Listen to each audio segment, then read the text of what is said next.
everybody. This is Dear Mama Sal, and it is Friday. And on Fridays, we do our feelings broadcast. We are going to be talking today about a little bit about guilt and shame.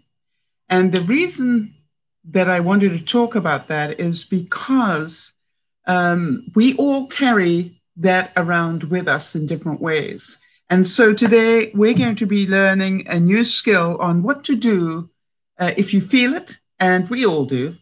Really, it's not just you. We all do. And just, ways to get around it and just get rid of it because, it's not fun to have it hanging around. I thought I would start this week by, as you know, Dear Mama Sal is all about helping you cope with life. And there was a really nice quote that I had from one of our viewers, Niasha, and she said, not a day goes by that I regret joining Dear Mama Sal. It gave me my life back. And I thought that was really wonderful. And in terms of an update, just to let you know that Niasha, when she first joined us, was really not capable of looking after herself in many ways. And I just was amazed that she sent me a note recently where she felt she needed to talk to her doctor about something. And her parents said, no, it's not, it's not necessary. And she said, yes, actually it is. It is necessary. And she's getting to talk to her doctor. So, those sort of improvements in her life are just wonderful. I'm just seeing that this is, okay. I did everything in a bit of a rush today, and apparently that wasn't a good idea. And now I'm probably making it worse. You all know that feeling, right? And of course, now I've highlighted it, makes it even better. All right. So, hi, Jody. Good to see you. And so what I wanted to talk about is this feeling of guilt and shame. And I'm pretty sure that we have all felt it. And I would think that some of us are more aware of it than others. And that's really what I want you to do, is to be more aware. And by the way, if you're joining us for the first time, welcome. Don't forget to subscribe and hit the bell, and also where it's, give us a thumbs up if you could. But if you hit the bell, it's going to ask you, do you want all the notifications? Please say yes so that we can send you any notifications if we're suddenly doing an extra broadcast or something. I just want to tell you that you don't have to join in on the chat, but if you do, just be aware that the chat stays online. The chat stays online for as long as we're talking. Once we stop the broadcast, though, I disable the chat most of the times within an hour. And then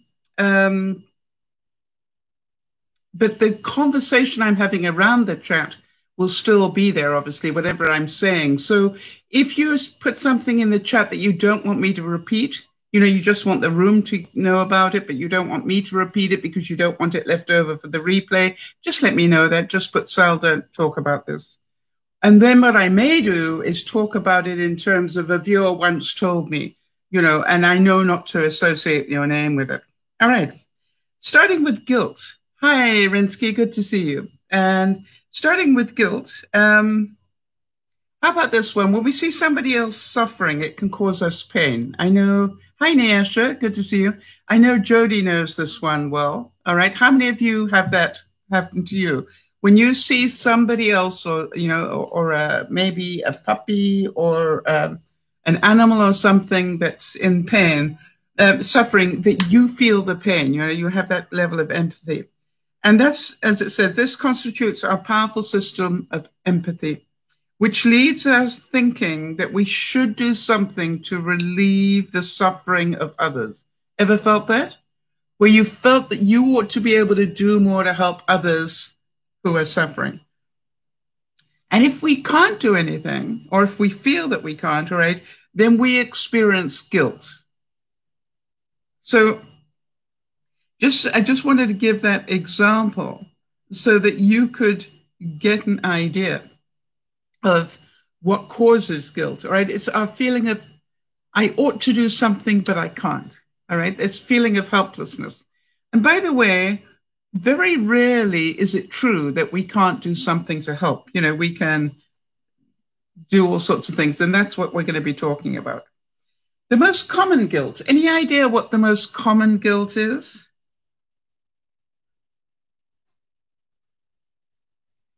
When they analyze people, they found out that the most common guilt uh, is Sal playing with her eye makeup. Okay, I really do. It's going to drive me insane. You know that. So I'm just going to get rid of most of that before. Hang on. I can do this. Not very hygienic, but it's what I need to do. All right. So the most common guilt we've heard is people feel guilty about not spending enough time with their loved ones. Now, if that was the most common guilt, if is this live or pre-recorded? You've just watched me fix my eye makeup. It wouldn't be there if this were pre-recorded. It would have been edited out. Anyway, so so the biggest guilt that people have is that they feel guilty about not seeing their loved ones. Now, here's the interesting thing. The interesting thing is that was before the pandemic. So now with the lockdown and everything else, how many of you are feeling some level of guilt that you feel because you can't see the people that you would like to see? Any of you feeling any guilt around that? Or is it sadness? You know, what are you feeling? What's the feeling? Nyasha, it's only live for the time that I'm broadcasting. After that, it is a replay. Think about it. um, so I was trying to think about that, and I went, yeah, you know something? I'm feeling. I must admit that for me, it's a feeling of I feel guilty about not seeing the children. Funny enough, you know, I'm. It's been over 6 months. I haven't seen the girls. You know, and there's a new baby Leah in the family, and I haven't met her. You know, all those sort of things are beginning, and I realize that you know, there'll be christenings, and any minute now there's going to be another birthday, and all those sort of things, and I'm going to be unable to be there with them. So, yeah, I feel some level of guilt about that because I am really sad to know that this is going on. Um, okay, so I wanted to give you an example. Have any of you got any examples? Because if so, just put them up. I've got an example from my life, for example, where I think some of you know that my dear friend Yvonne is coming to visit me on Saturday.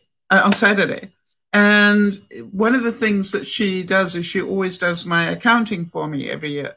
And she suddenly phoned me and said, can I pick up this information on Saturday? Now, you know, I meant to get that information together. You know what I mean? I meant to get that information together. Do any of you know that one? And I just went, oh, short word, you know, what am I going to do? And blah, blah, blah, blah, blah, you know, and I could feel the overwhelm. And then I felt the guilt. You know, she did warn me, and I just got carried away with life, and I forgot to get that stuff. So what did I do? All right. And that's what I want you to understand is not that you feel it, but what are you going to do about it? So what I want to know is what you feel when you feel guilty. What happens to you? And for me, I just thought, was I angry? Yeah, I was angry at myself. Was I sad? Yes, I was sad because I don't like to let people down.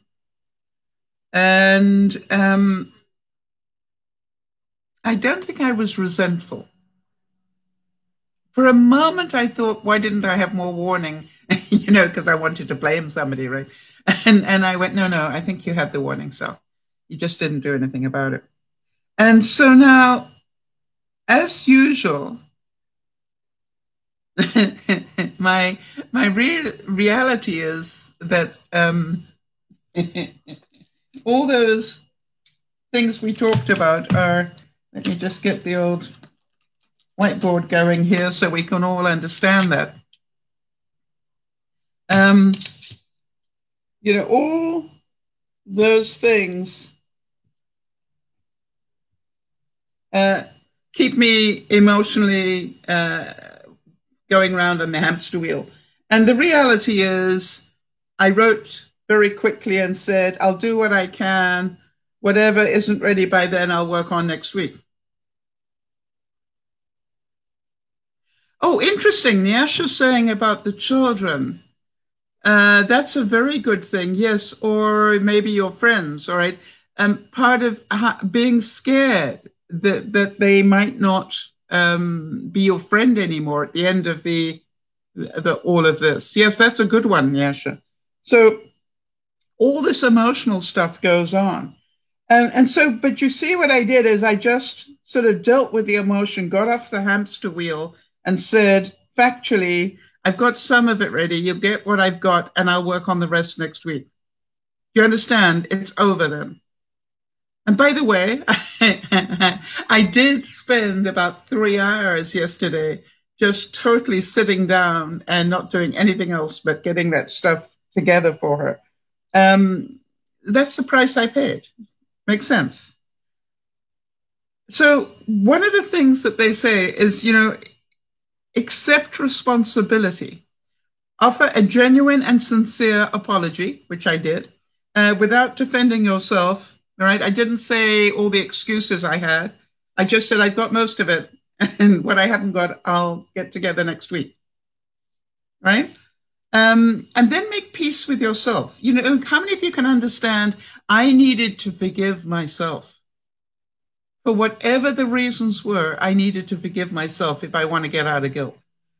Because quite honestly, if you hold on to guilt, it's not helping, right? It's not getting the things that Yvonne needs if I hold on to guilt. What gets rid of that problem is me doing something, not what I'm feeling, what I'm doing changes that. All right, Jody's saying when I feel guilty, I can manifest physical symptoms such as a racing heart, a flushed face, and general anxiety. Yes. My mind sometimes loops on the overwhelm of feeling. Yeah, isn't that? Yeah, like my hands are tied. I feel helpless. Jody, is that the feeling? Like your hands are tied and you don't know how to get out of this. And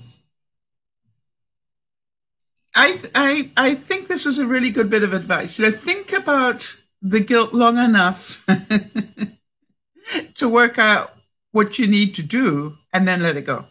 All right. Because do you see now, because you guys are getting really smart, I know. Do you see now that holding on to the guilt really doesn't do anything? Yeah, it's self-serving. It doesn't move you forward. It doesn't help any situation. All it does is it gets you going around in circles. And so totally useless. And, the blame game, absolutely useless. And if you can honestly see that, then you understand how far you've come. And that is the whole point about the discussions that we have. All right, so let me just move on from this. By the way, if you have a subject that you would like us to talk about, please let me know at dearmamasal@gmail.com. Dear Mama Sal as in the broadcast name.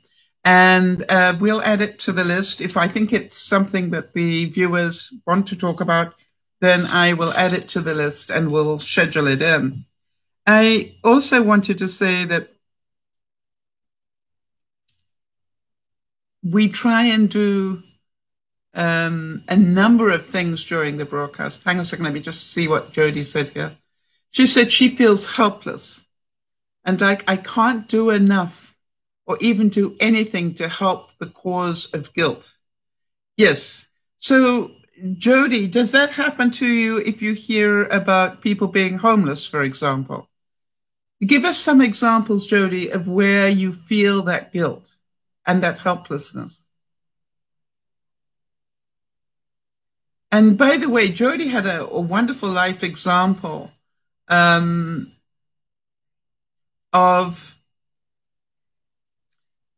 people that were meant to give her warning that they wanted to come into the apartment to do something, and they just arrived on her doorstep.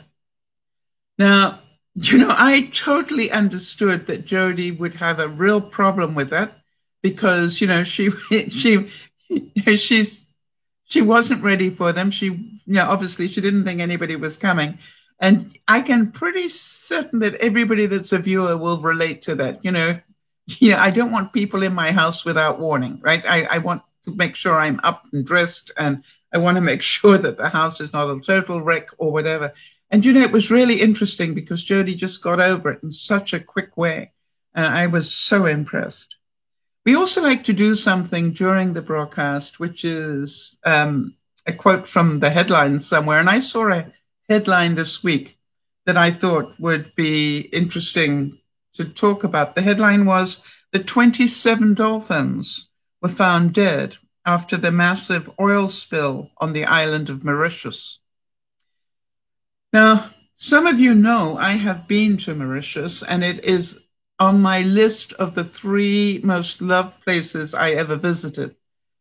And so to me, when I read about the oil spill, my heart broke, because if ever there were beautiful, pristine beaches and incredible blue waters, it was around the island of Mauritius.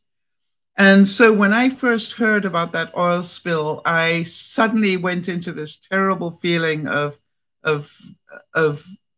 whatever. And then I went, I just need to let that go. I need to remember that I got to see it in all its beauty. And I am so happy for that. I had to turn it around, but I was thinking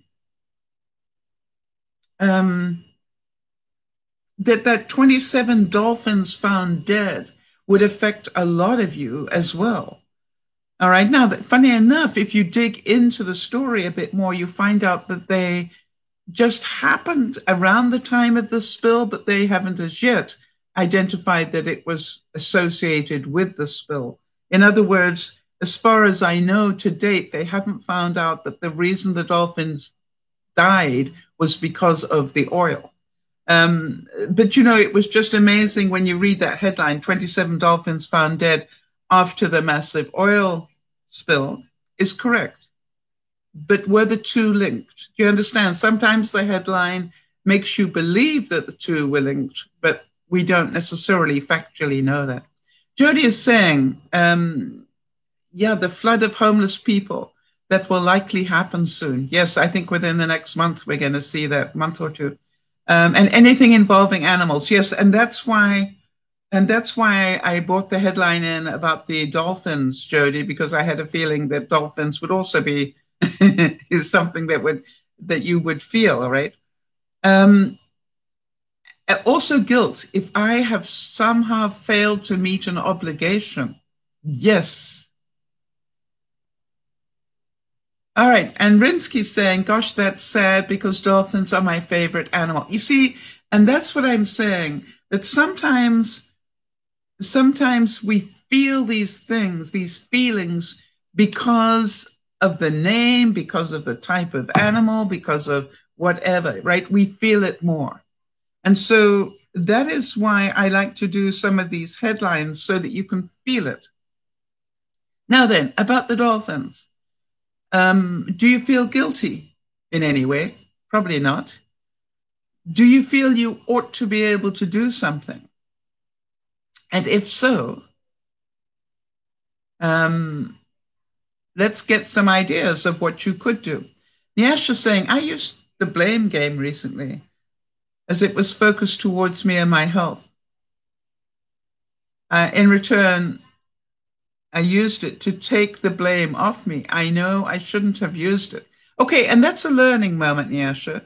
If you can see that you did it and you regret it, then I hope that the discussion you're having with yourself, what can I do better next time?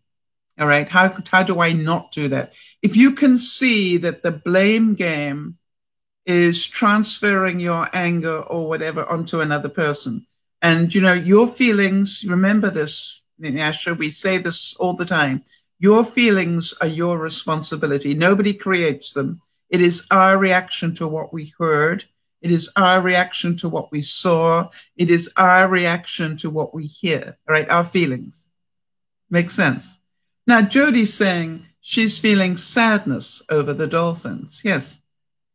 Now, it's not that the dolphins made her sad. Do you understand? The headline made her sad.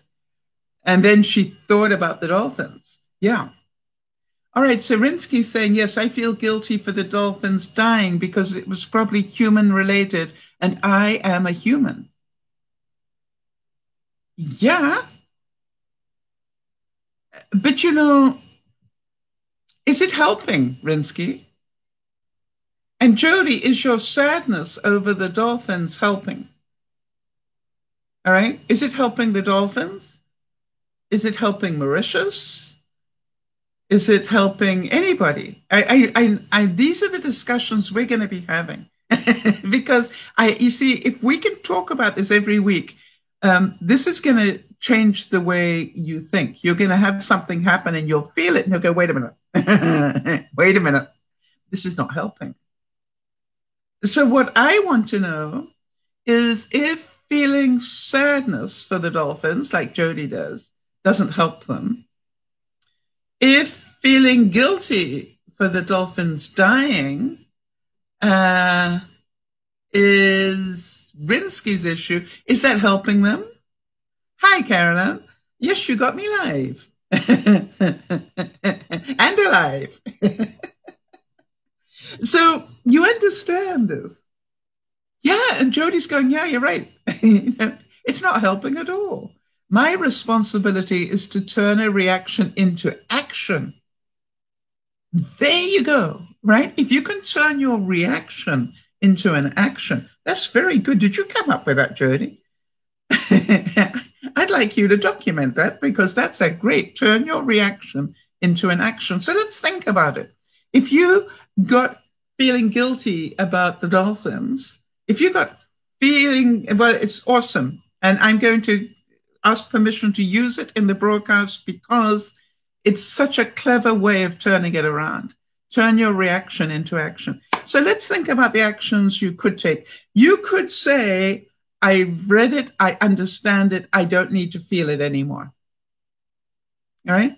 Or you could say, I read the headline, I feel it, and I am really sad, which was my reaction because I had memories of Mauritius being so pristine.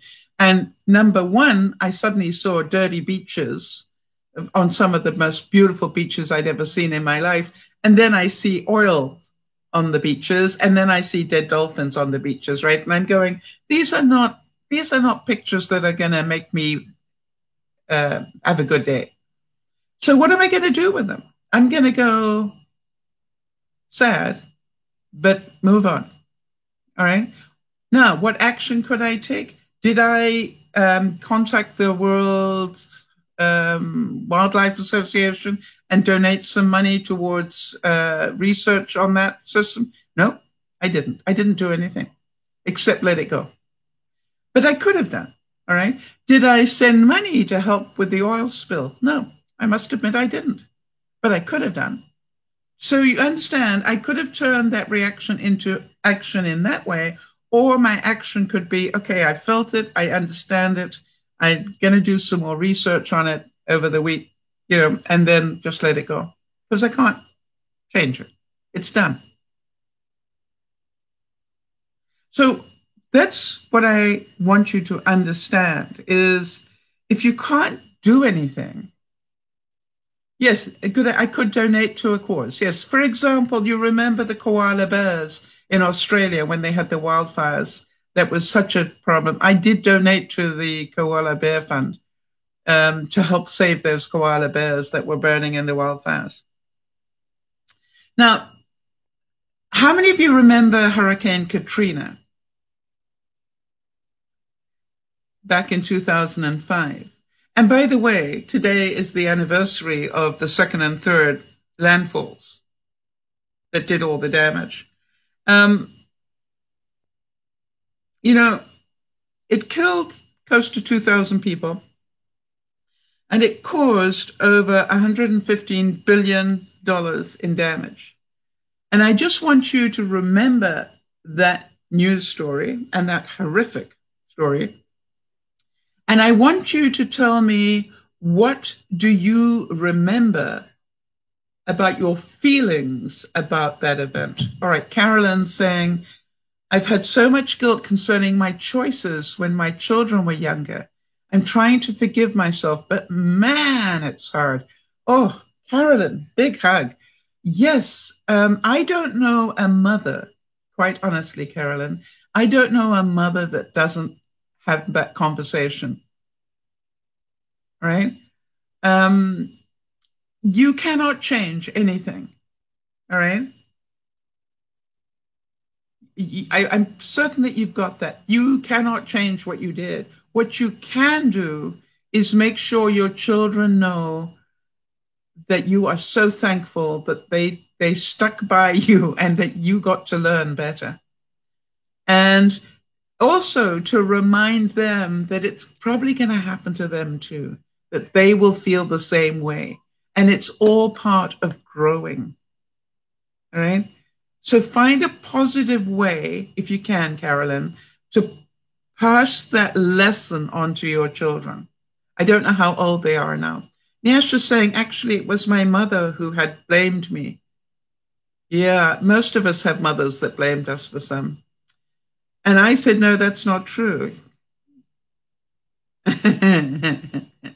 So, you know, I would say, Nyasha, that mums do that. All right. And unfortunately, some of them never learn and some do. Jody's saying one of the most important lessons I've learned from Sal thus far is how staying stuck in emotion renders me useless to take action and offer help. It does nothing but spin my wheels and causes more pain. Yeah. And, staying in that,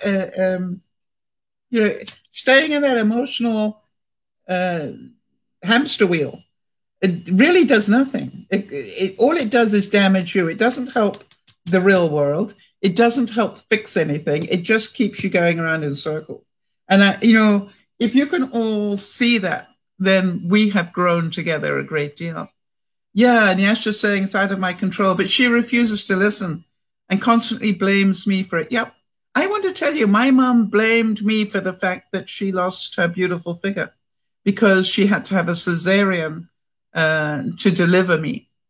And I cannot tell you how many times she said, I would have still have a beautiful figure if it weren't for the fact that I had to have a cesarean to have you. Now, did I have any control over that? Really? Did I have any control? I was just trying to get out, people.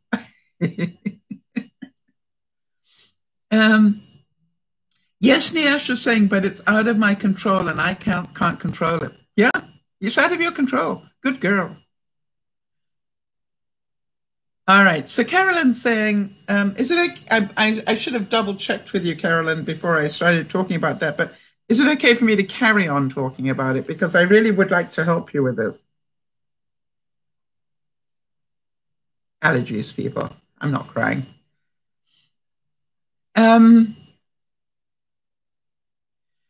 Yes, it's interesting. Rinsky said it's actually funny the blame some people put on others. Yeah, it's amazing.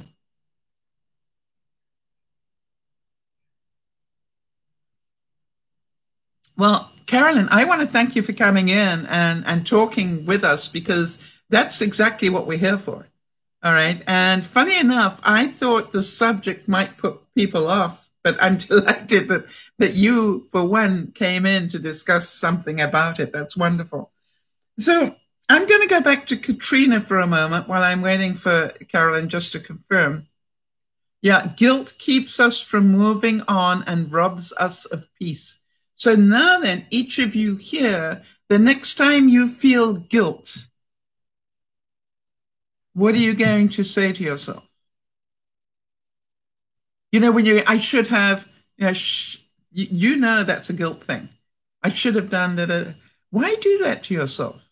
It's just like it's a total waste of time. Unless you go, next time I will. That's a lot more productive than I should have. If you start saying to yourself, next time this happens, I am going to take this action, that's positive. But if you're going, oh, I should have done this and I should have done that, really? What's the point? Oh, okay, Carolyn, thank you. I just got full permission. So, Carolyn, you can see that now, all right? I have a very dear friend of mine, a very dear friend of mine who was a rageaholic when her child was growing up. And I got to meet her just at the time when, she had managed to survive all of this. And, oh, Carolyn, we're so happy you found us.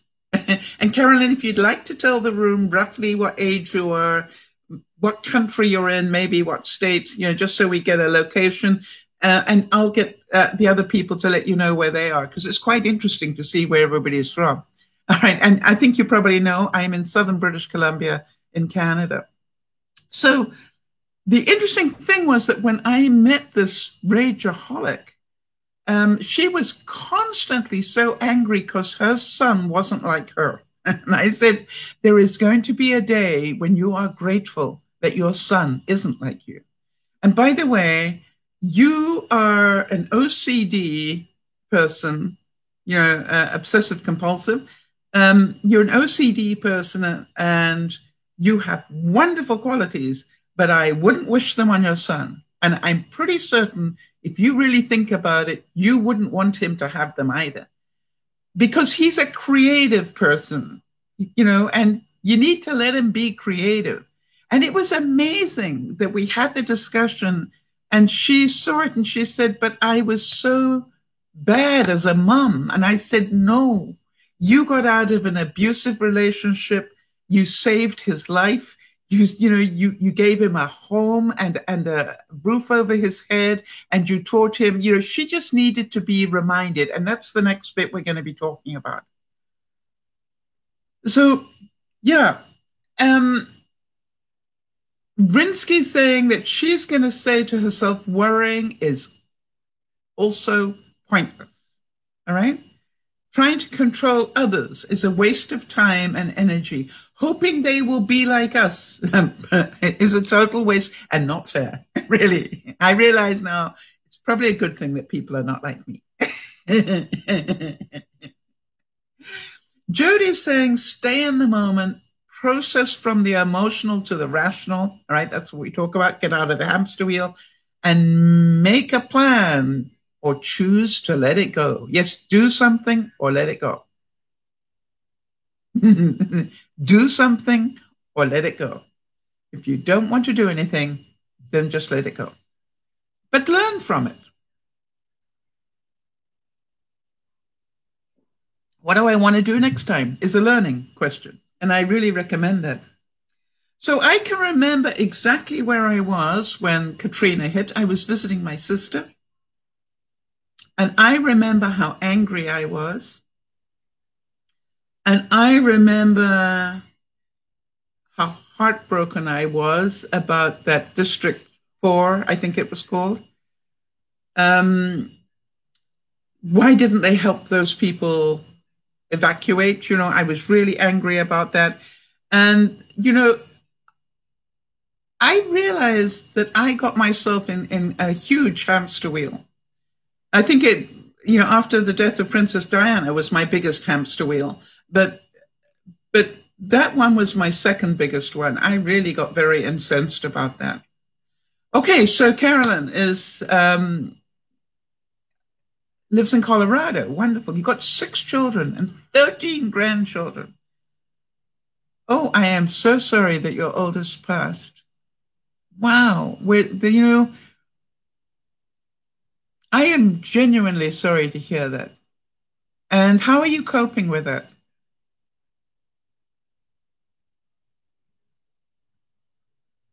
Oh, I'm so glad you found us. I really am. Shuffling Songs by The Cure. Oh, Alexa, I'm not talking to you. Alexa, stop. I don't know what it is. Every now and then she thinks I'm talking to her. All right, so just while we're getting some feedback going here on the typing, I want to let you know we got a couple of birthdays coming up. As you probably all know, or most of you anyway, it's my birthday on Sunday. We just had the birthday of dear Mama Sal, and also Dougie's birthday was on the 25th. We had Beth's birthday on the 26th. Dear Mama Sal, as the channel, had a birthday on the 25th, and Doug did too. And then Beth's birthday was on the 26th, and then mine is Sunday. So we will be doing a broadcast. And yeah, and you know, that's funny because I'm going, I'm going to be 73, and I was busy putting my hair in pigtails this week. I nearly left them in for you, you know, because I realized that for most of my, a big part of my life, you know, I had my hair in pigtails like this, big ones, because, you know, my hair is pretty thick. It's like my brain.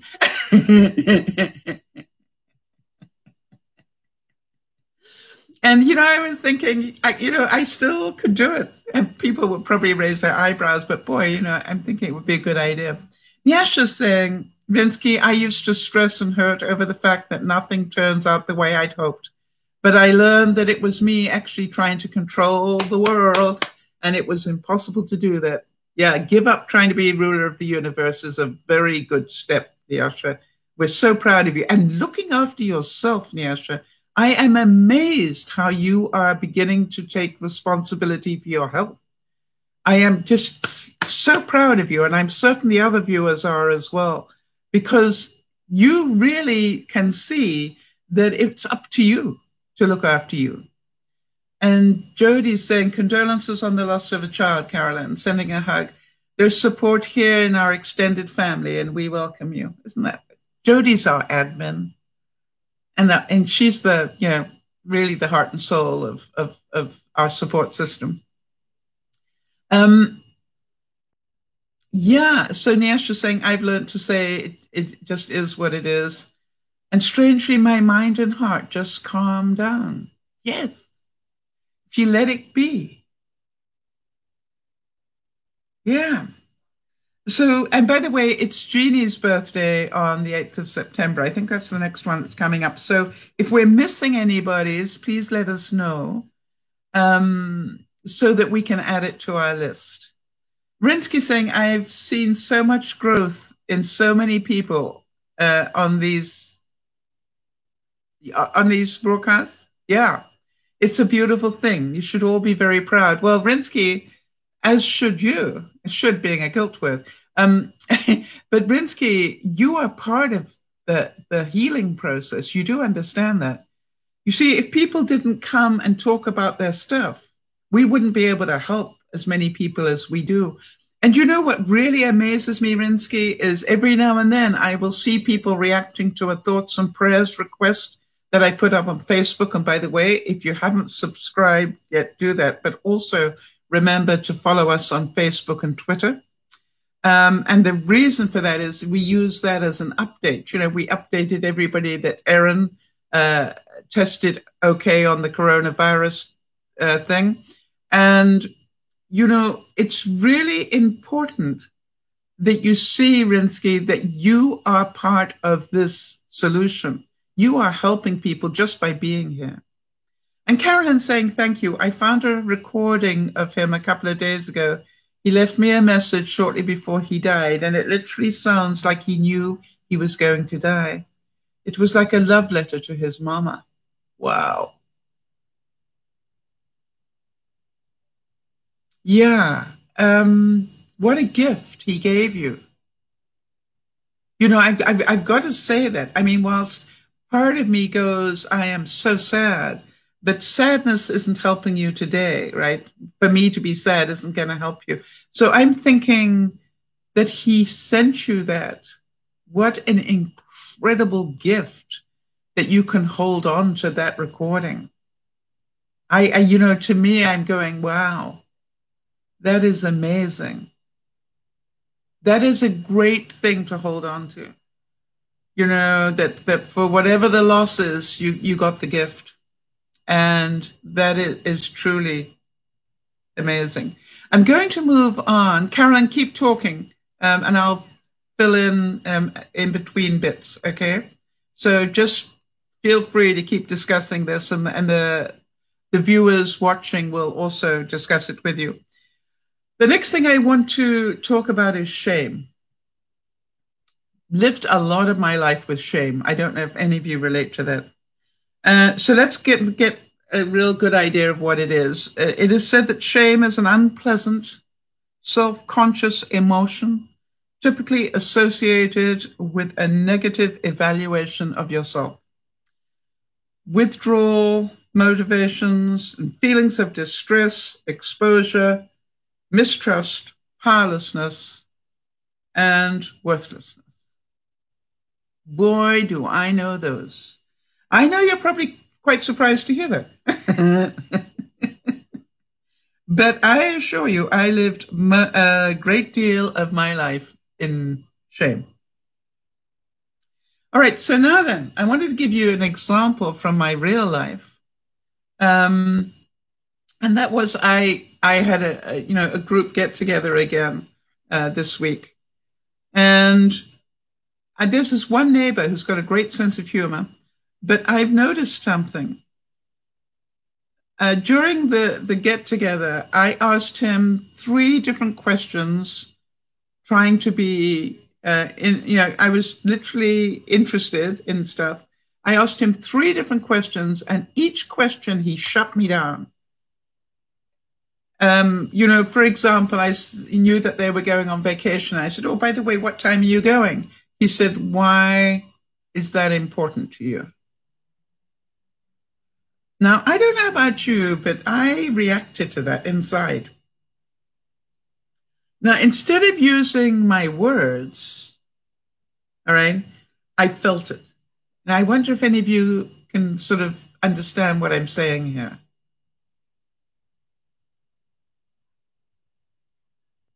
And let me just go to the chat for a second. Nyash is saying, I never knew a lot of things, but I do now. I used to say I wanted to be taught life lessons by and from my parents, but that wasn't happening. And then I realized that I was hurting. Yeah. And mentally said enough is enough. So I literally searched for a forum. All right. You see, and that's the whole thing. You did something about it. For most of your life, you complained about it, and then you decided, I'm going to learn. Well done. All right. Yeah, and Carolyn's saying, yes, that was the most precious gift. I agree. And Jody is supporting Nyasha and saying, you're turning it around, Nyasha. You're learning and growing in emotional intelligence. Absolutely. Absolutely. So can any of you see this situation that I had, where each time I try to interact with this one neighbor that I really like, quite honestly, just each time he shut me down. And I thought to myself, why do I feel shamed? Because that's what I felt. Like I shouldn't be asking questions like that. And it was really interesting. I could feel that old me get triggered. And I'm going to tell you what I did about it, but let me just answer some questions here. Carolyn's asking, you're not from Canada though, right? You noticed that, right? I was born in Holland of British parents. I lived in England for my education years, if I can call it that. And then I went to Africa for 17 years. And then I came to Canada in 86. So that's why I've got this funny accent. I like to call it cosmopolitan, Carolyn. Well traveled. It's got a little bit of this and that in it, right? And that's what makes me so charming. Yeah, right. And I keep thinking to myself, I am so glad that I got to do those things. I must admit. So I'm hoping that some of you can relate to what I felt. So dealing with the feelings, was being angry at him going to change anything inside? No. And by the way, even being angry with him verbally wasn't going to really help a great deal. Was I sad? Yes, because I didn't really understand what was going on. And was I resentful? Yeah, I got to tell you, I was a bit resentful about that. And I realized that I need to talk to him one-on-one and find out what the f is going on here. And is he just trying to be funny? Because I think that's what it is. I think it actually, in a way, is a compliment because he uses me as a straight guy. Do you know what I mean? Like every comedian needs a straight guy. And he doesn't seem to do it to anybody else, but he does it to me. And there's part of me that goes, that's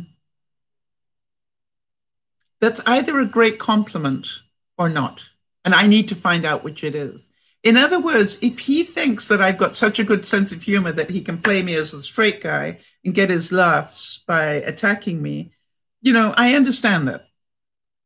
When I say attacking me, but it felt a bit like that. But what I want to do is to make sure. Now, that could be a very awkward conversation. Oh, Carolyn, we've all lived very interesting lives. You want to hear the lives of my viewers? I want to tell you, everybody has lived an interesting life. Some more than others in certain areas, but I want to tell you, I don't know one Dear Mama Sal viewer that I've got to know that hasn't lived an incredibly interesting life. Well, we keep giving you a hug and you keep coming back. Do you know when we do the broadcast, Carolyn? How did you find us? I should have asked that question earlier on. See, I'm feeling guilty about that. Yeah, the triggers are so real, aren't they? But you understand, it's up to me how I process them. Absolutely up to me how I process it. So I felt it. And I thought, do I want to address this right now? Nope. And yeah, you see, Nyasha's saying exactly what I thought. Hang on a second. Let me read what Nyasha said, because it is actually exactly what I thought. Nyasha said the old me would have been hurt by those words. So why is that so important to you? Now that I think I'm going to say, well, it's not actually. I was just trying to be polite. But if you're okay, it's okay. You know something? I had that sort of feeling as well, that it really wasn't that important to me, but it actually was. I wanted to know what time they were going, just so that I knew what their schedule was going to be like. I was going to thank them for coming to the event, even though I knew they were going on vacation tomorrow. Do you know what I mean? It's just like, that's where I was headed until I got shut down. When I got shut down, I withdrew. And so this was like, I'm not sure about this. Now, the reason I shut myself down is because, I can be very funny with a one-liner, but I can also hurt people with a one-liner. And I did not want to compound the situation, which I could have done. You all know that. And so what I did was I decided, let me just not do this right now. And what I decided to do was just let it be until they get back, and they're coming back in about 2 weeks. And then I'm going to actually ask if I can come and have a beer with him. And because I know that's where he does most of his talking. And I'm going to sit down and actually just say to him, I want to ask you a really straight question. And let him know that for a moment, a couple of times I've been quite hurt, but I want to know whether he actually does it because he likes me, or does he do it for some reason to shut me down? Is that his intent? Now, that could be quite a difficult conversation.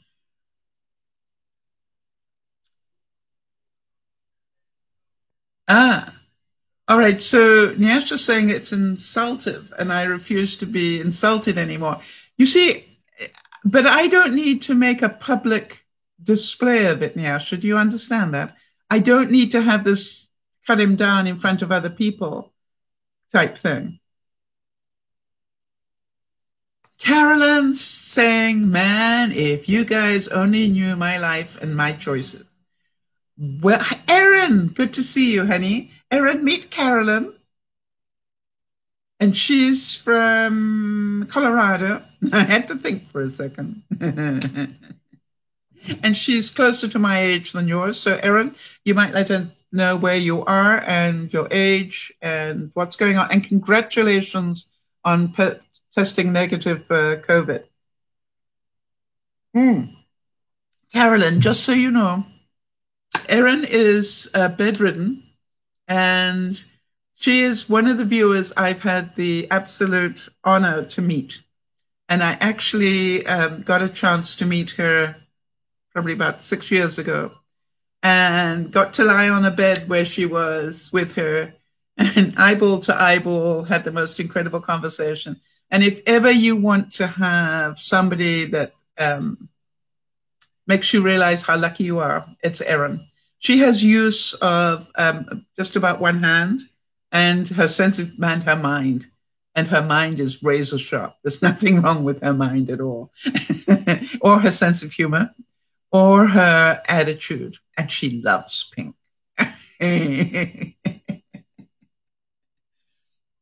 And I want to tell you, Erin was and still is the greatest gift to me, because whenever I get up feeling a bit sore or whatever, and I will think about Erin. I go, I can get up and go to the washroom. Erin can't. It's amazing how that is a leveler. It might be sore and painful, but I can. Erin can't. So be grateful for what you got. So, do you understand that in terms of coping with our minds, I'm going to ask us all to concentrate on feelings of guilt and shame this week, right? Whenever you feel it, I want you, if you can, perhaps to even document it, and maybe write to me and let me know. But it's interesting that if we can feel it and own it, then we can fix it. All right? So remember what Jody said. Okay, what did Jody say? Jody, it was so clever. Turn your reaction into action, right? Turn your reaction into action. So when you feel the guilt or the shame, you go, let me turn that reaction into action. Do I want to do anything about this, or do I want to let it go? And you understand, with the situation with my neighbor, I decided I did want to do something about it, but not right now. I didn't want to spoil the party. I wanted to have that discussion later. So start being more aware and turn your reaction into action, or let it go.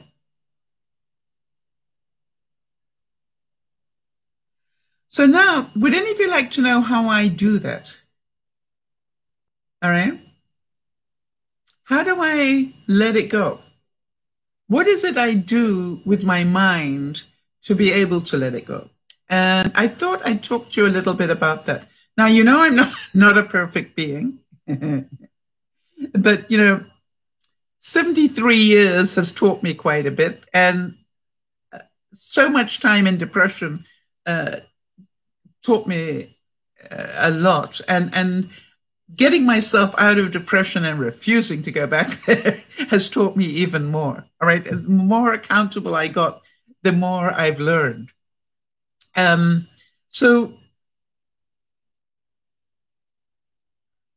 Right. So Carolyn's saying we all need to put things into perspective, right? Trying to look at all my blessings more and more. Yes, be grateful is a great cure. And she's saying, my biggest blessing right now is finding this group. Ah.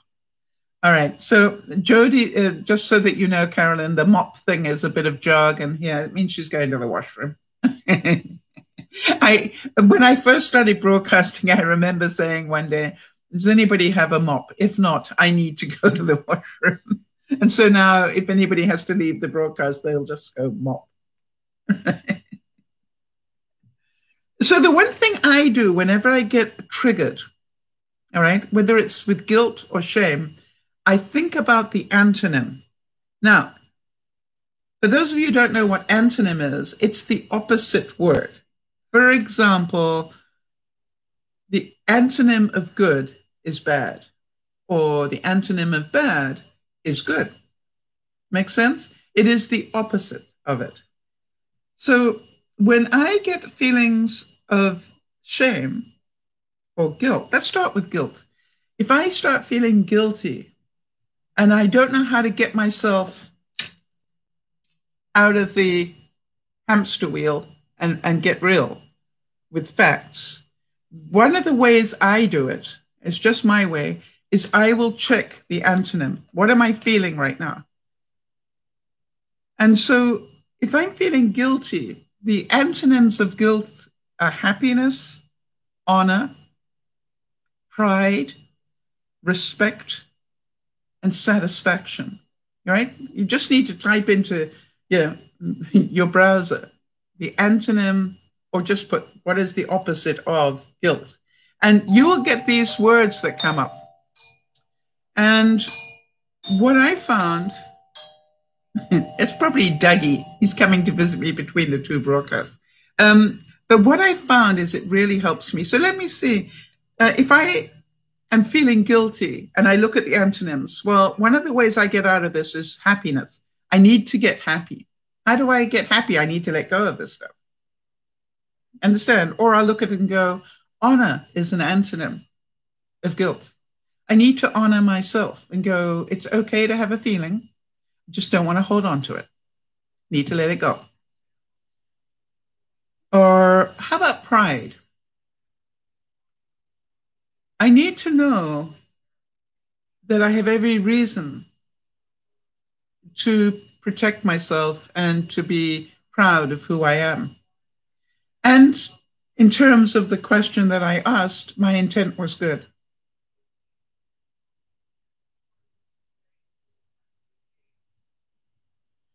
Okay, so Carolyn's saying she's a caregiver and at work, so if she disappears, that's why. Okay, and catch it on the replay, Carolyn.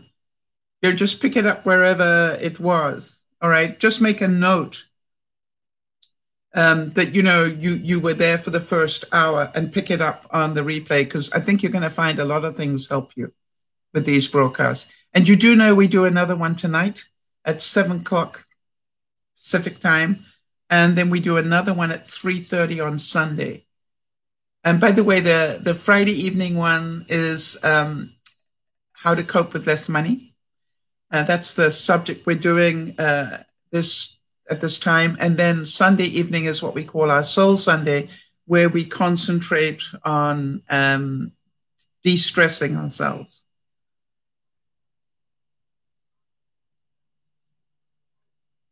Yes, and Yasha's saying, that's why you told me to note my emotions in dealing with my mom's illness. Yes, because it's good to have emotion, all right? There's nothing wrong with emotion.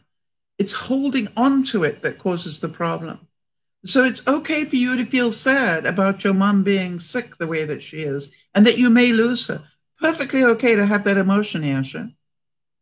All right. But if you end up powerless and helpless because of it, that's not good for you. Right. You need to be able to feel it, acknowledge it, and move on into the real world. Right.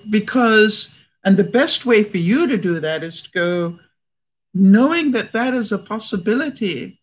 What do I want to do with my mom, knowing that I might not have that opportunity a year or 5 years from now?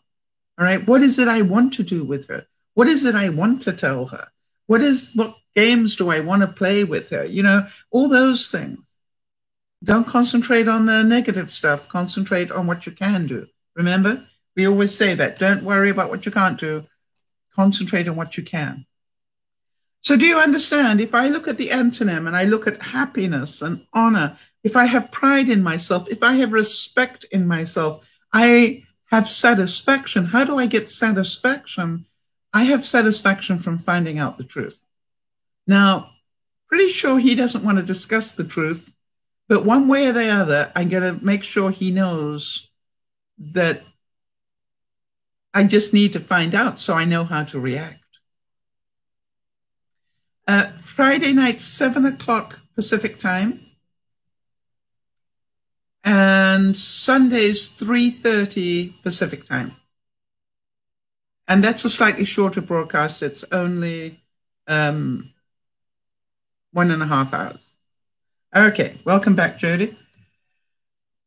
So for shame, if you look at the antonyms, the opposite of the word shame, you're going to come up with words like this: esteem, honor, and respect.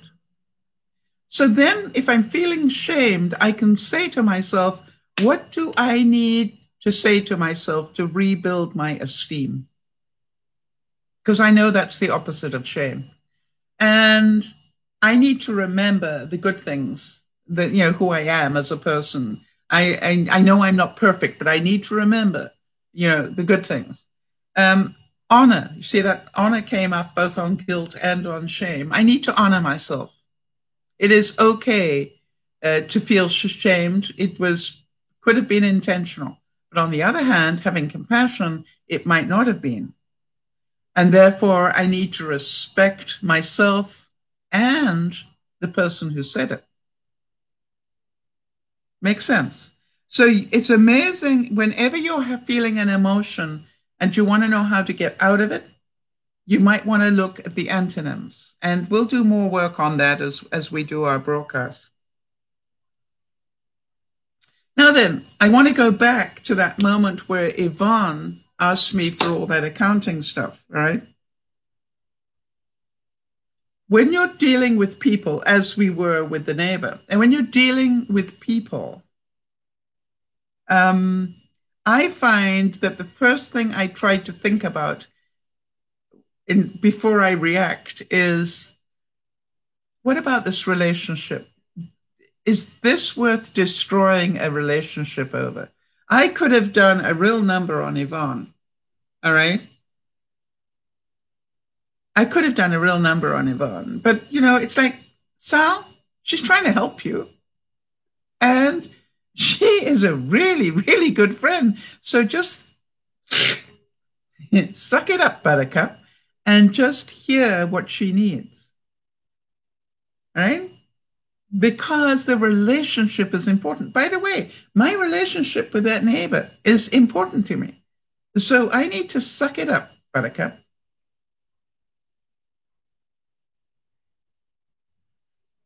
So the question I ask myself is this worth getting upset about? Well, too late. I already am. Do any of you relate to that? But I asked the question, is this worth getting upset about? 5 years from now, will it matter? Not really. Except probably to laugh about it. Knowing me, I will probably say, you remember that day, that my birthday week when you already knew I was up to my yin-yangs and stuff and people, and then you suddenly asked me for all this stuff. You know, I will probably joke about it. But, you know, seriously, it's not worth getting upset about. It could have spoiled my whole week. Getting upset with the neighbor could have spoiled my whole week. Why would I do that to myself? No. So pick your battles, all right? Feel it and let it go. Do something about it or let it go. Okay. And as you know, do what you can. Don't worry about what you can't do. I can't speak to him. Why? They're on vacation. Could I write to the wife because I have her email? Yeah, but why would I? Let them enjoy the vacation. I can deal with this when they come home. I have hopefully quite a few years left that I can discuss this. And maybe, you know, over a couple of beers.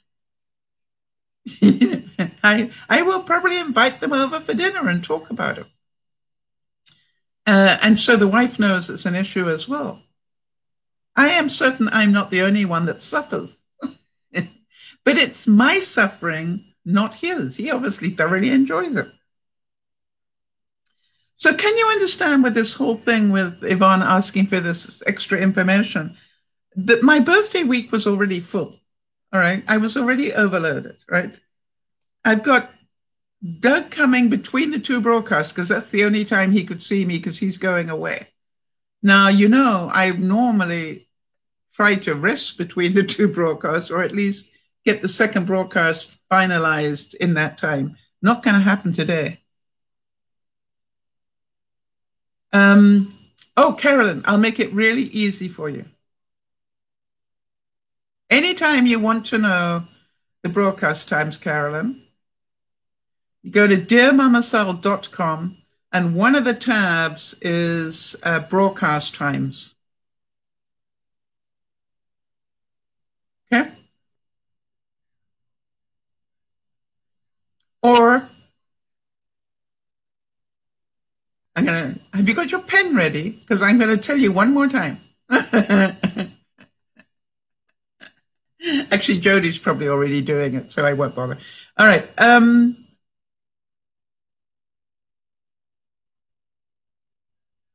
All right, so Jodi's saying, during those moments of overwhelm, Saul was so kind to take the time to help me with an issue, the one I needed answers on.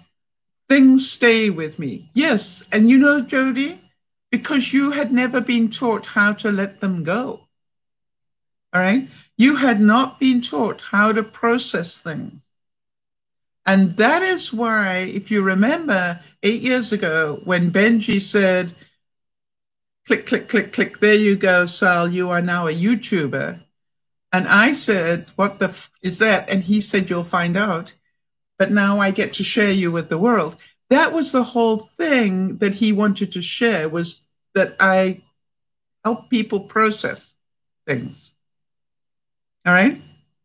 So now we know that when I heard that from Yvonne, I got triggered. My stuff, my feelings, I've got to deal with my feelings. Not Yvonne's problem, my problem. And so I quickly processed it. And I realized that I just needed to do what I can do. And there was absolutely no point in overloading, right? That doesn't help anybody. So that is why I then went to my next step, which is I coped with my fears. I wonder if any of you relate to this. I had a fear of judgment. By the way, I had a fear of judgment from the neighbor as well. I had a fear of letting Yvonne down. And then there was that fear on the overload section about not being able to cope. So I'm a human being like you.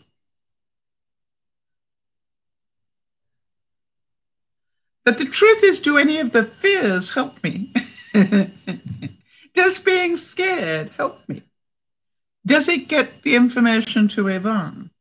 Does it sort out the issue with my neighbor? Nope, nothing. So again, turn the reaction, into action. And here's the thing. When we're coping with change, and by the way, having people visit is a change in the routine, right? So the whole thing is the only thing that needs to change is me, not them, me. That's what processing is about. That you can turn the mirror and go, okay, I reacted, I need to change. So to stop the guilt and the shame and the fear and all the other things, I need to do something. I am the person that needs to change. Why? Because I got triggered. Take responsibility. If you can take responsibility, you're halfway there. So how did we get over anger? Get over it. Get over it. And move on. It's like a hurdle. I think anger is a hurdle. And you've heard me say many, many times, I found out that for me, depression was anger turned inwards. When I learned to cope with my anger and not feel it, but actually process it, that's when I stopped, part of how I stopped getting into depression.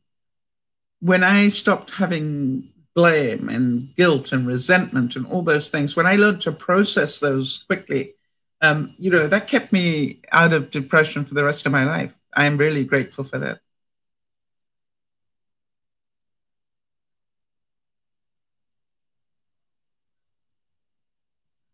All right, so Niesh is saying, I don't know if this was spoken of already, but if the opposite of our emotion needs is to be taught and to think about when we're in the hamster wheel, how do we now make this new reality become part of our lives?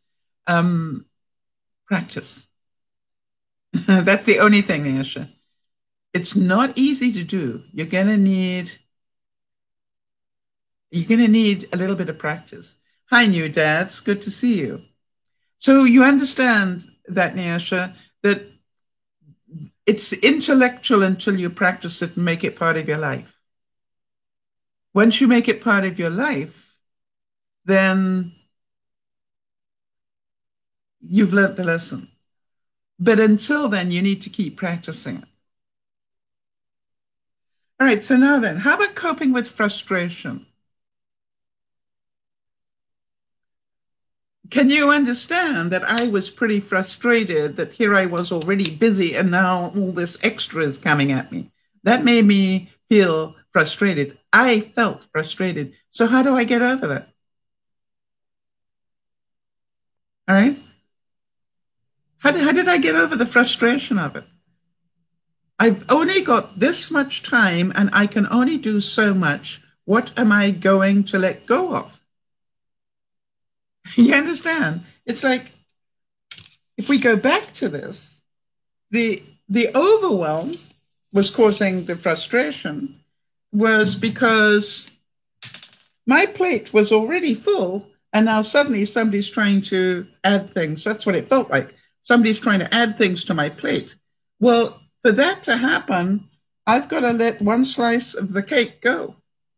Okay? So I got room for this new bit that's coming in. So that requires that I reprioritize the things that I had there. Now, is that uncomfortable? Does that mess with my perfect plan for the week? Yep. So does that make me a little bit angry? Yep. But it's not the end of the world. You know what it is? It's just like, it's not the end of the world. It's just I need to regroup. So, and Carolyn, just so you remember, right, if you go to dearmamasal.com, it's a website, and look at the tab, it has broadcast times as one of the tabs. I'm pretty sure. Let me just double check that I'm not lying to you. Hang on. It's something like that. Wait a minute, any minute now.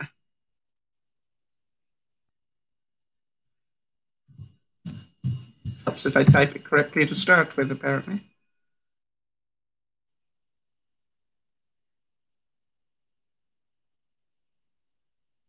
Because it's giving me everything except my website. Okay, so then we'll get there. We will not be beaten. The things that Jody will tell you about me. Isn't that funny? I can't get to my own webpage. Wow.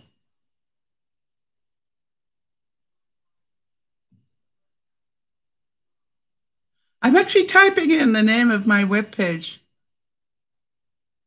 Huh. Oh, well. I don't want to spend too much more time on the broadcast doing it, but if you, I'm doing something weird here. Never mind. We'll get there. So coping with frustration is a daily challenge for us all, I'm pretty sure, right? So can you understand, if I'm overwhelmed, it means I've got all these things and it's too many things to fit on my plate. So what do I need to do to process that? I need to say, stop. What are you going to let go of? No, I don't want to let go of anything. Well, hello. I want Brad Pitt, but I'm not going to get him. So do me a favor, Sal. What are you going to let go of?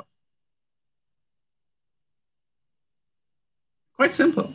Because there isn't enough room on this plate for this extra bit unless you let go of something. And you see, when we do that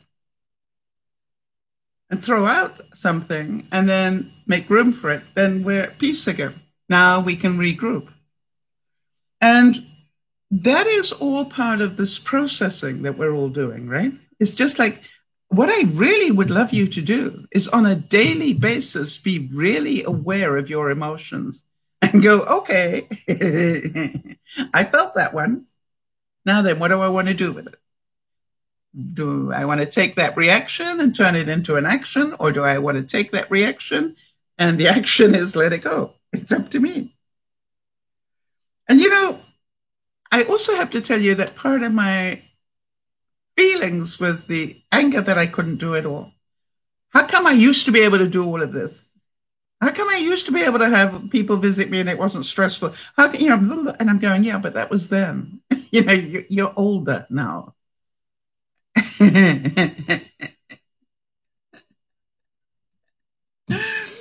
And, you know, what used to take me a couple of hours now takes me twice as long. I hate that reality, but it is true.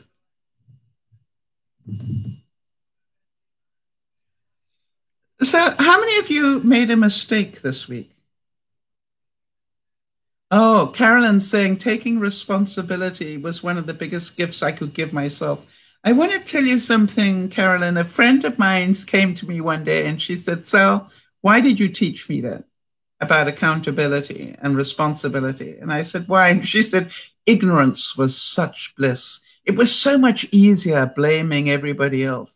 And I said, I know, but it's so much healthier when you realize that you can't go on doing that if you want to get healthy. So did anybody make a mistake this week? I made a great one. I bought some shoes online this week, and that wasn't the mistake. Some boots for the winter so that I could, you know, have snow boots because, as you know, my feet have expanded and continue to do so. So, and none of my winter boots for shoveling snow in fit me anymore. So I need new ones. So I ordered some online. And that wasn't the mistake. The mistake was that I accidentally ordered them twice. So what are the feelings when you do something like that? So 2 pairs of boots arrived. And they were really nice because, let me show you this.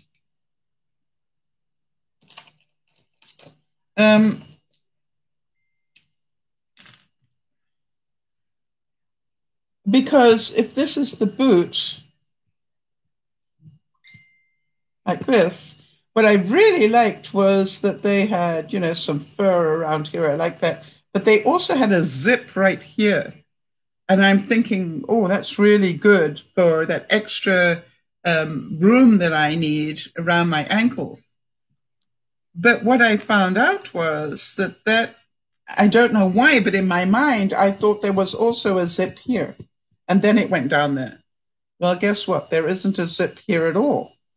And I can't get my foot into that top bit. So now I've got 2 pairs of boots that I can't get into.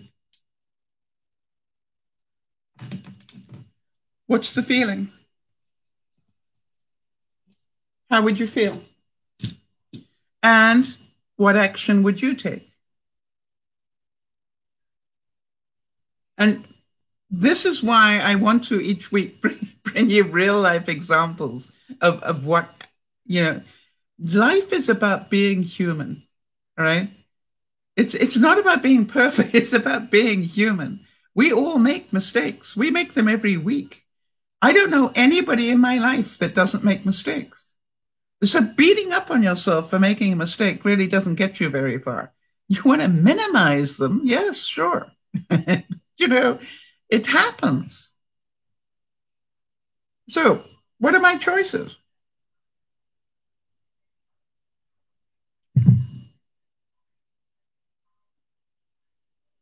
And the sooner I work out what my choices are and make that decision, the faster I let go of the feelings, negative feelings around what happened. Like, what sort of a bozo orders these twice and they don't even fit me? So for me, my first thought was, who do I know that's got feet my size that might be able to fit into them? Well, funny enough, Yvonne would be one. So I'm thinking I might huck one pair to Yvonne for Christmas.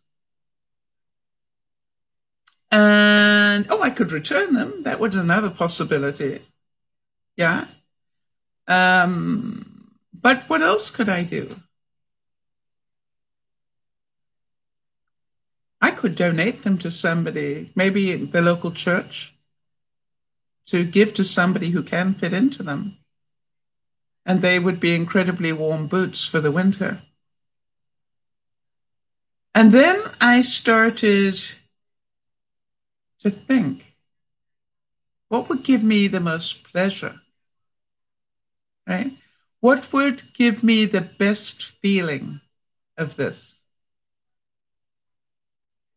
And I definitely decided that giving one pair away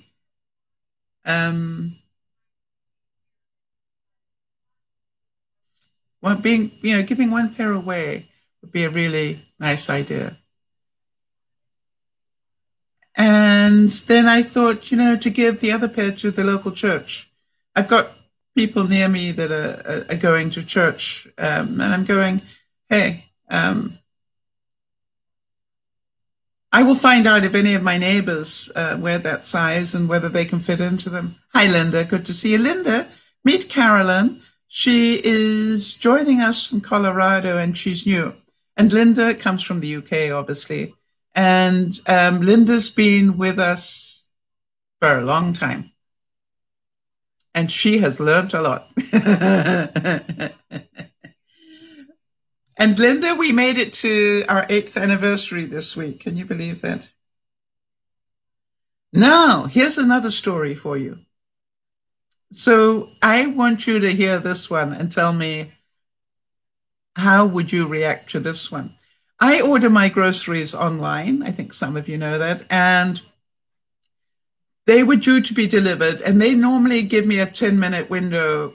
They have a big window where they're going to deliver, but then when they're really ready to deliver, then they give you a call and say, I'm about 10 minutes away.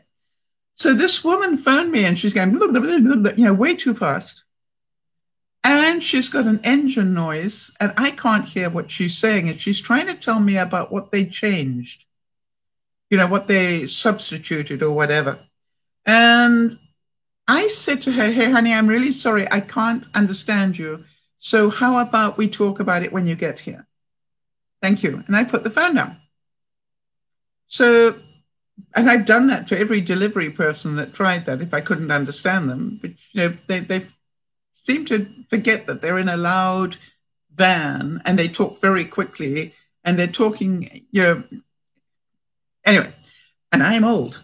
So guess what? The van arrives and the delivery person walks out, and I'm already on my deck, and I give her a big smile. Now, you and I both know. When I smile at somebody, normally the reaction is that people smile back. It's difficult not to react to my smile, apparently. And this woman, she didn't even move her face.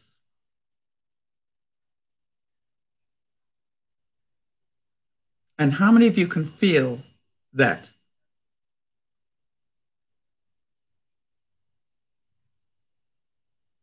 And I'm going, that's weird. I'm thinking, that's weird. She didn't smile back. And then she brings the first lot of groceries, and I want to tell you, she was almost shaking with rage. So being who I am, I said, are you okay? And boy, did I regret that question. She just went at me and said, you put the phone down on me and da da da da da da da. I said, I couldn't hear you, honey. Well, why didn't you tell me that I could have turned? I said, I did tell you that. And she said, and now you're putting my life at risk because I have to talk to you. And I said, ma'am, we're socially distant. We're over 6 feet apart. I don't believe you're at risk. And by the way, I'm high risk on 5 different counts. So I'm way more at risk than you are. And she carried on and she was so angry. I just want to tell you, she never said, she never let it go. It was just like I was scared with her driving, quite honestly. So now I went from being a really happy person to being really confused and then really upset. And now the question is, what would you do? Because how many of you going, that's not fair, or that's not right, or da da da da da. But the truth is, that's from our side. What about from hers? You see, one of the tricks about processing really quickly is you need to see it from both sides. So I tried to think, if I were in her position and she was obviously new to the job because I'd never seen her before. And you sort of get used to the drivers that deliver to you. And I thought, she's probably new. And she did quote the company policy and all sorts of things. And I'm going, okay. And she said, and they have these policies to keep us safe. And I said, absolutely. And I would want that. Right, Nyasha, you are just so good. Nyasha's saying, Mama Sal, I think she's hurting. She is displacing anger. Yes, transference, right? Whatever is going on in her life, I got the brunt of it.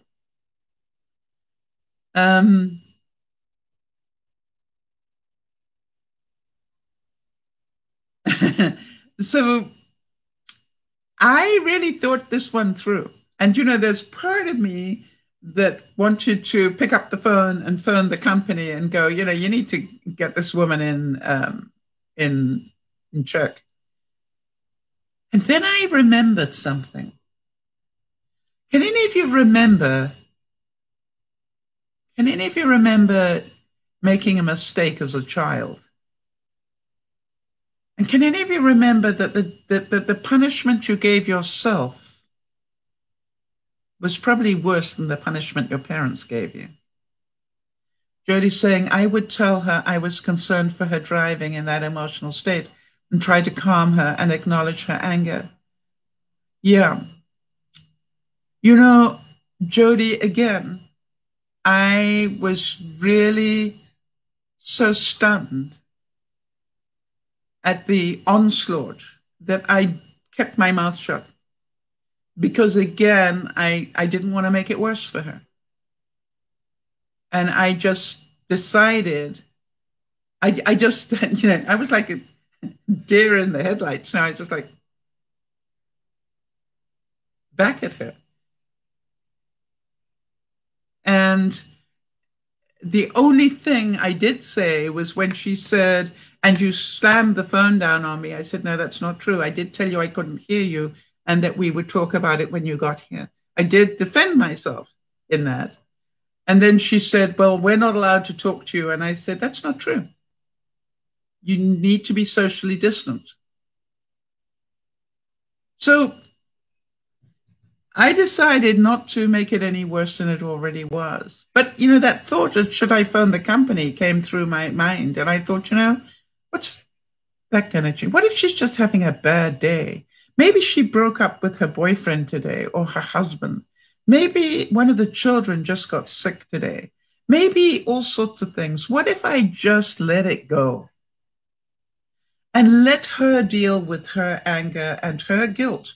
Because would you agree that when she's finished calling me all the names under the sun, which she probably was doing, she hopefully would have gone to some level of understanding. And if she didn't, then quite honestly,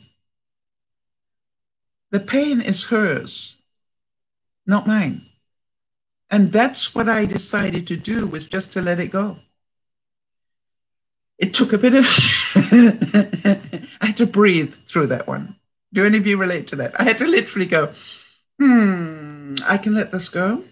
I need to let it go because I want to have a happy day. How do I let it go? I stop thinking about it.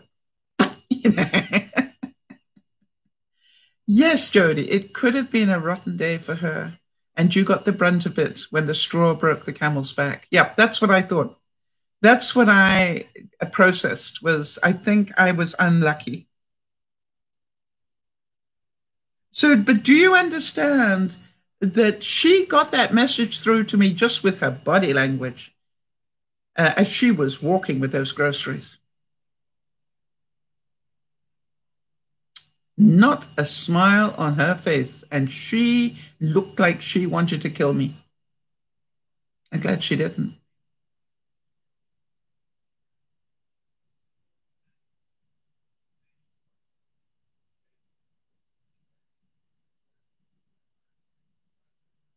All right, Sunny Ash is saying, I had somebody tell me today that she deserved the pay that she got, which is minimum wage. And she said a long time ago, I would have got angry. I'm waiting for the rest of that sentence. Okay. So do you see that the problem was hers, not mine? I had to look at turned the thing and said, wait a minute, was I rude to her on the phone? Not at all. No, you were not rude. You just said, honey, I can't hear you, so I'm going to need to talk to you when you get here. We'll see you soon. Bye. And, I didn't slam the phone down. I explained it. So therefore, this wasn't my stuff. It was hers. And therefore, it's hers to deal with. It's not for me to deal with. I need to get on with my happy life. And that is something I want to just get through to you, that sometimes we take the blame and the shame when it's nothing to do with us. We're only responsible for our behavior. So when I looked at my behavior and what I said and what I did, was I rude to her? No. Therefore, why should I feel guilty? Why should I feel shame? No reason. All right, so Jody's saying we had the opposite experience with the grocery delivery. The driver brought the bags inside instead of leaving them in the door and stayed wanting to chat. Yeah, that's what I normally get, Jody. So you understand, my choices were clear to me. I could have phoned and complained. I decided against it. I got on with my happy life and let her deal with hers. Makes sense? Now, I got another one for you. It's been a busy week for examples.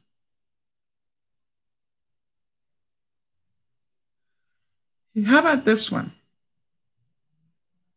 In my community, I have a neighbor who smokes weed, marijuana, whatever it's called, wherever you live. He has a neighbor who is asthmatic and allergic to the smell of weed.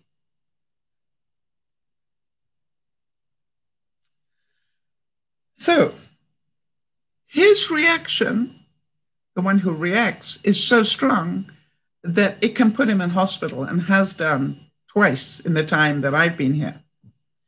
So that neighbor has spoken to the other one and asked that he not smoke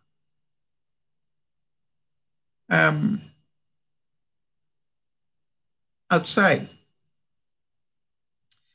And the neighbor who smokes, didn't like that. And I've subsequently done a lot more research and found out the reason he didn't like that is because wifey will not let him smoke weed in the house.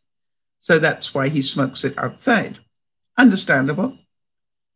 So this started to turn into World War III because the one who smokes pot said, I'm entitled to smoke, and carried on.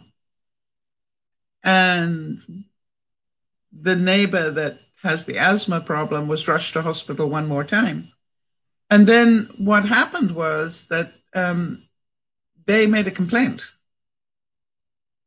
And now an edict's gone out that nobody in our community is allowed to smoke pot outside. So how many of you can see that this is, a neighborhood war about to start?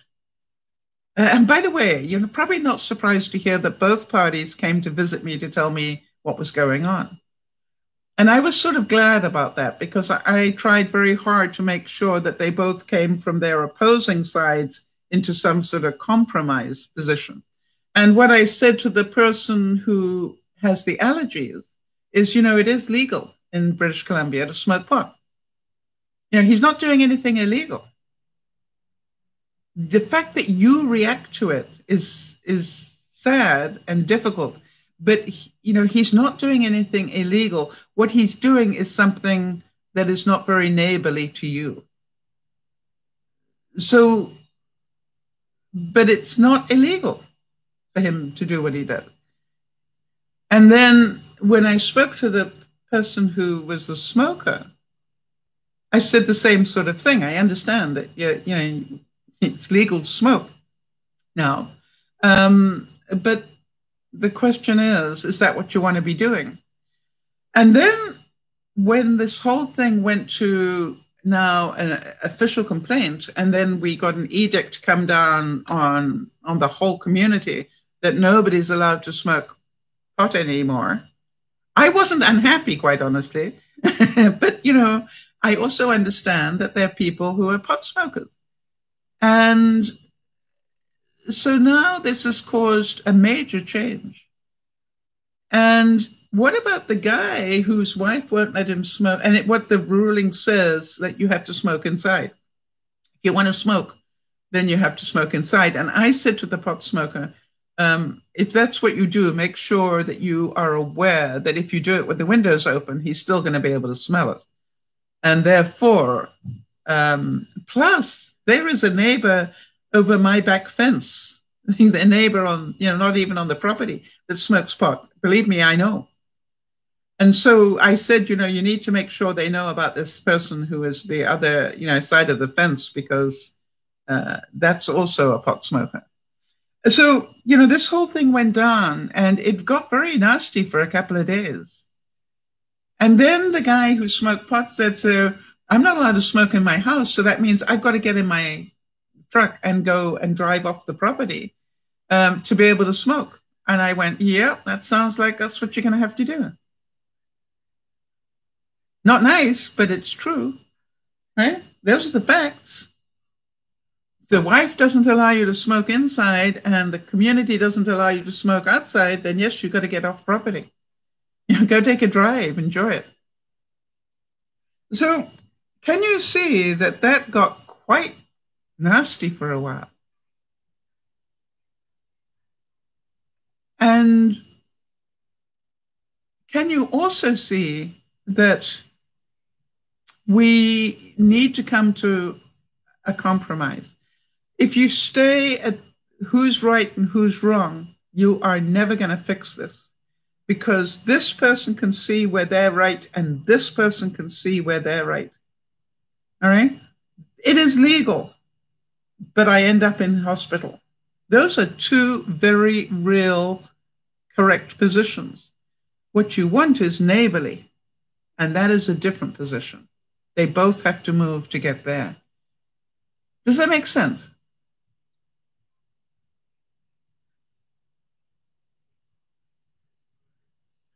So,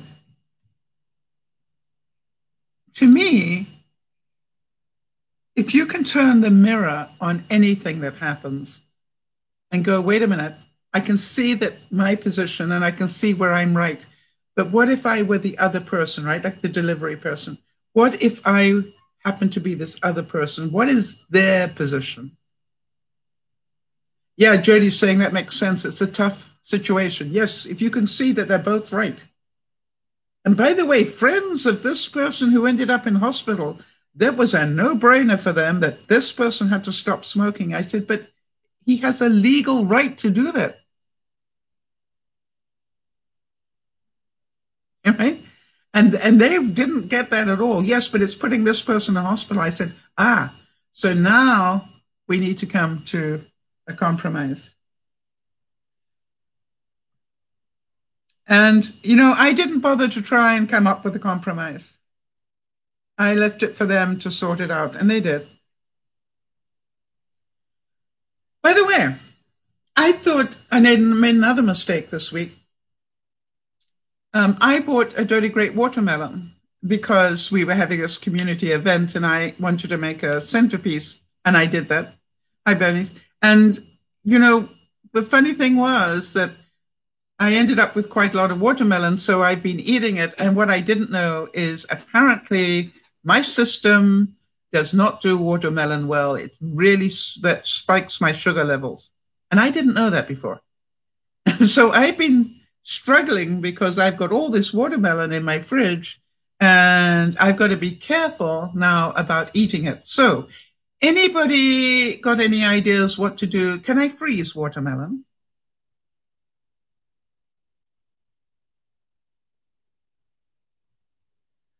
And that would be my question. Have any of you frozen watermelon?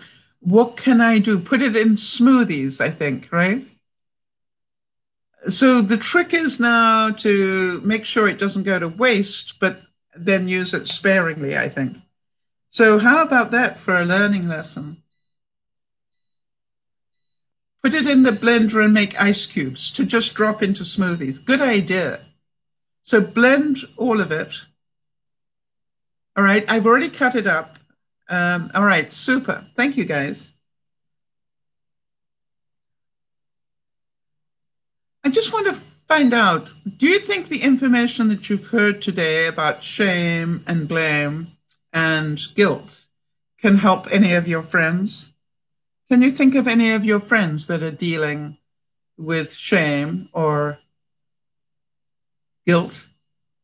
And if so, please make sure that you pass the link on to them so that they can learn as well.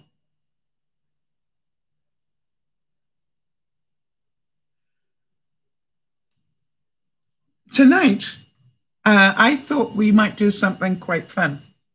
As you know, I like to do something about how to save money on the Friday evening broadcast. And I wondered, I promised you I'd show you how to make simple soup, and that's fine.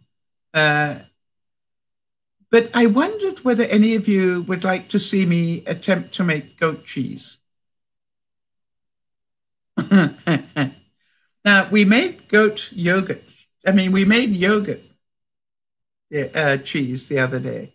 But I actually thought I might try to make, Jody's going, yes, please. Have you not done it, Jody? I had a feeling you probably have done it.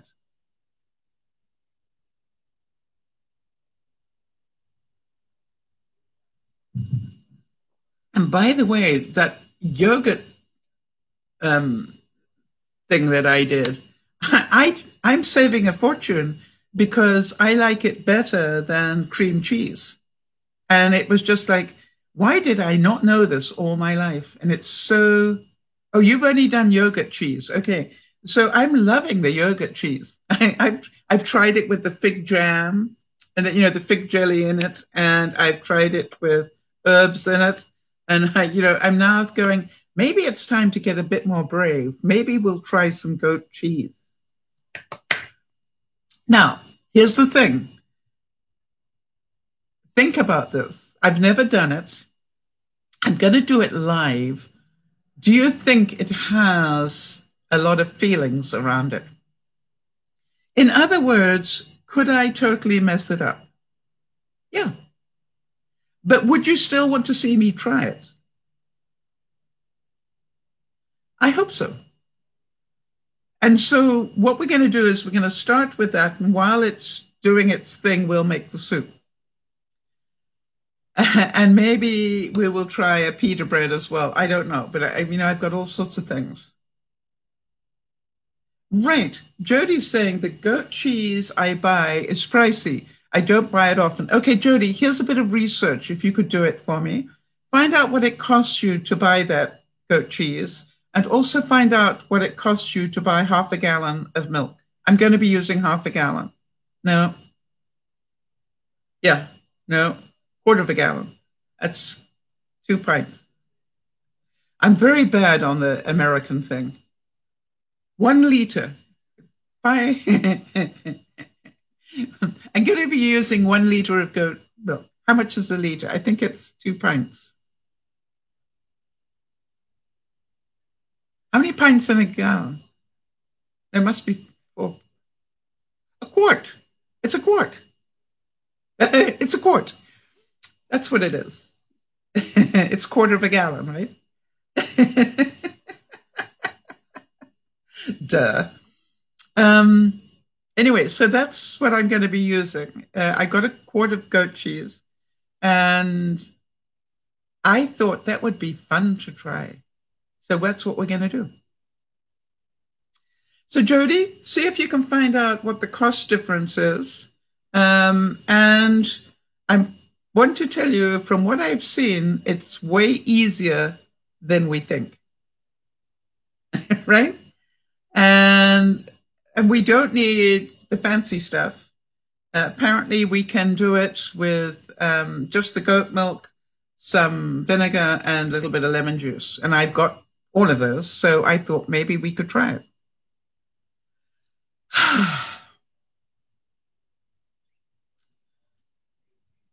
Is 2 pints a quart? How many pints in a quart?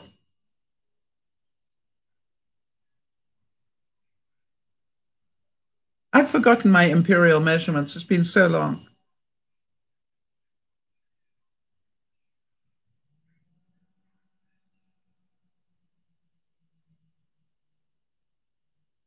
So I'm about to use 2 pints. Okay, that's the thing I need to talk about. I probably get it wrong again, but this much. Okay. I'm hoping that you all, that's what I thought, 2 pints is a quart, right? So I'm going to take a quart of goat's milk and turn it into cheese in 2 hours.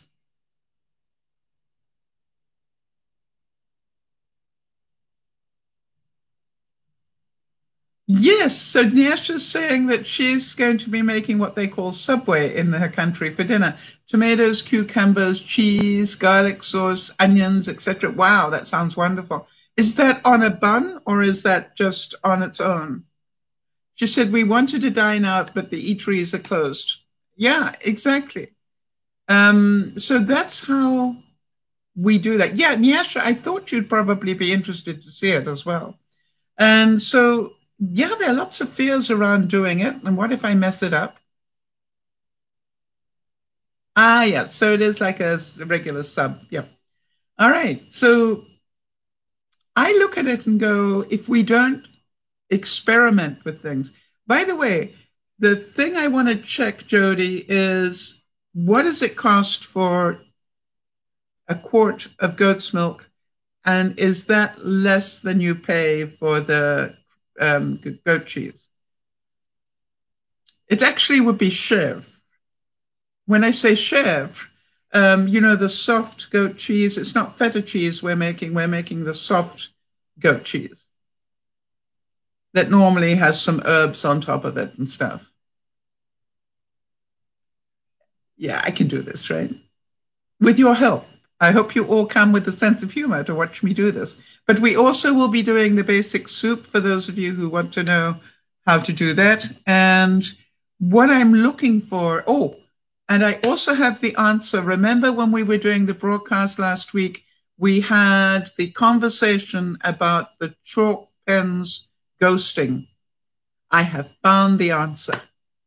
You knew I would. You knew I got off that broadcast and went, okay, fine, I got to find the answer to that. All right, so a quart of goat's milk is $4.28 American, and the cheese you buy is $2 more than that. Well, no, hang on, about $5.99. So $1.50 more. So the question is, what would the taste be like? Would it be better? And do you have the time to make it?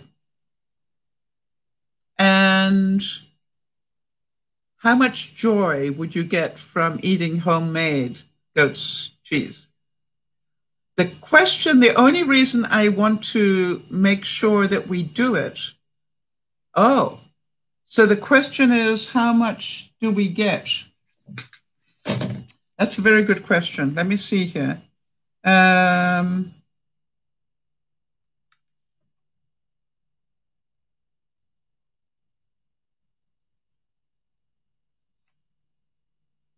I don't think it told me how much we'd get out of it.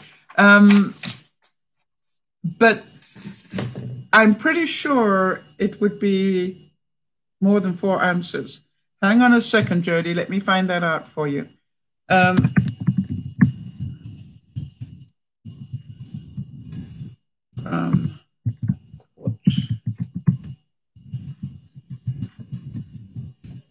Quart of goat's milk. Jody, can you make a note of this? So just making sure.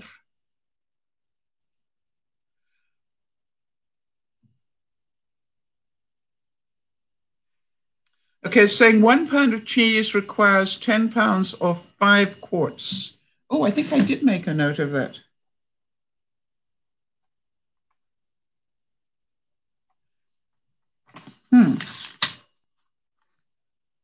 Okay, so that's, we'll work that out. Joe, can you work that out for us before the broadcast? So how much chèvre trees can we make out of a quart of goat's milk? If you could do that research, that would be awesome. All right, everybody. So that's what we're going to be doing this evening.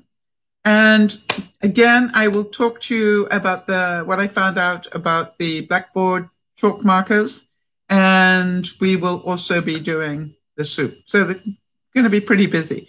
I might not get to finish it all, but you'll get the idea. And that really is pretty good. If I need to run a little bit over, I probably will do that for you. All right. This is Dear Mama Sal saying, let's stop with the guilt and shame because it doesn't get us anywhere.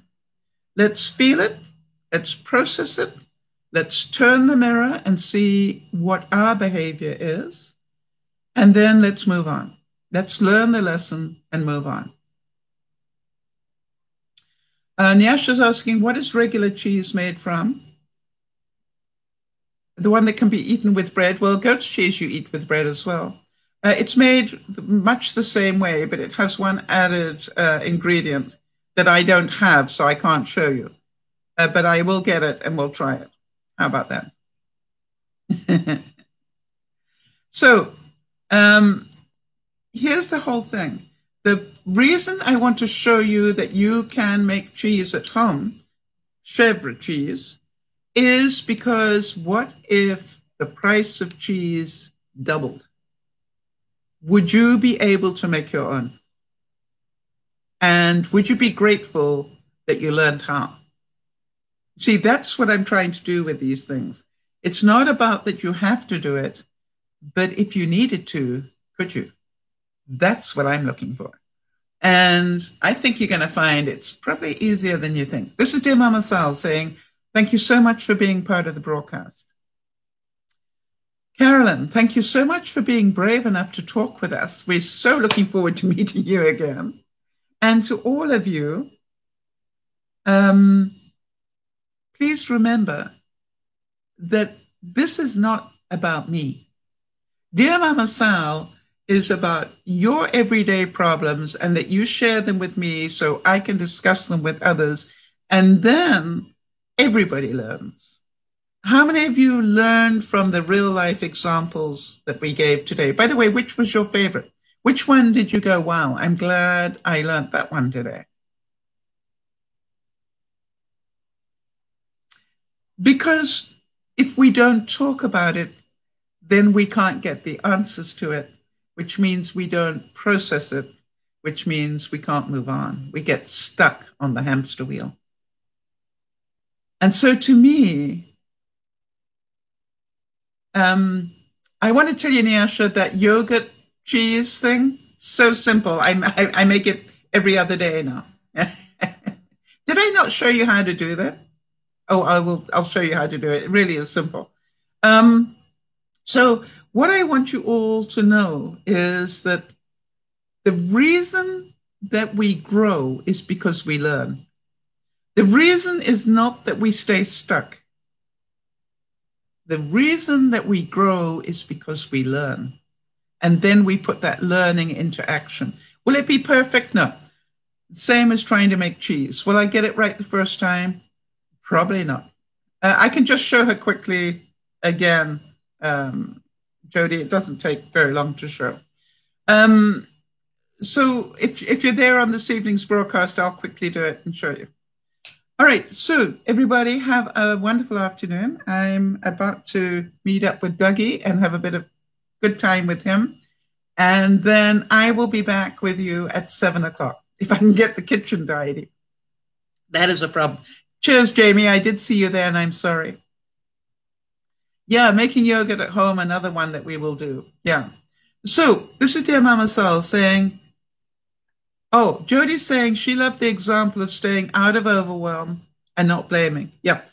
The pie is this big. You got to let go of something to put something else in. No brainer, right? And I am responsible for that. Or I can say no. No, you can't have it at all. You know, I'll work on it next week. Done. But what I decided was what can I do? I will drop something, make a big effort, and then do the rest next week. All right. So this is Dear Mama Sal saying thank you so much for being there. Look forward to this evening. And obviously I will have lots of fun on that one. Do not let blame, shame, and guilt ruin your life. I want to tell you that this broadcast today, if I had known this at 20, I don't think I ever would have gone into depression. If I had known this throughout my marriage, I probably could have defended myself a lot better in terms of my blame and shame that I did on myself about divorce and so forth. You see, this whole thing is about when you understand it, everything is so much easier. But the most important thing is to understand the mind games that we play.